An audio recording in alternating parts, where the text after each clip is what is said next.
Pastor Simon and I were thankful that the way opened for us to travel to Sri Lanka and the travel arrangements that have been put in place for us to go through Abu Dhabi.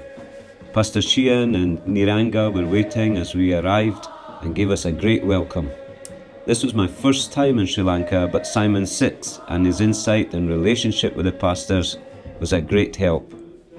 The plan was to spend our first Sunday at Moratuwa Church, not far from Colombo City, and then travel north to Jaffna for most of our time. It was a great honour for me to share God's word, and Simon ordained a pastor and 3 new deacons. Moratuwa is a well-established apostolic church. Last year, Sri Lanka Apostolic Church celebrated their 60-year anniversary, and Pastor Mark Andrews was present and ministered God's word in a great celebration of God's faithfulness.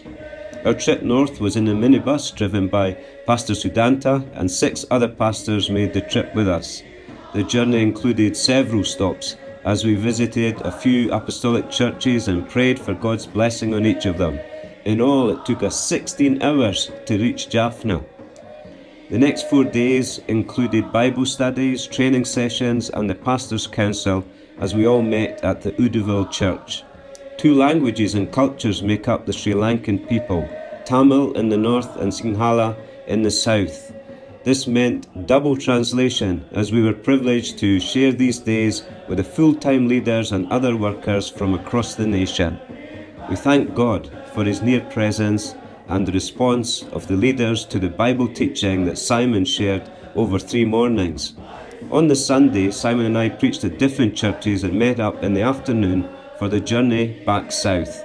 We were looked after so well in every aspect of our visit, and express our deep thanks to Pastor Sheehan and all the leadership of the Apostolic Church in Sri Lanka.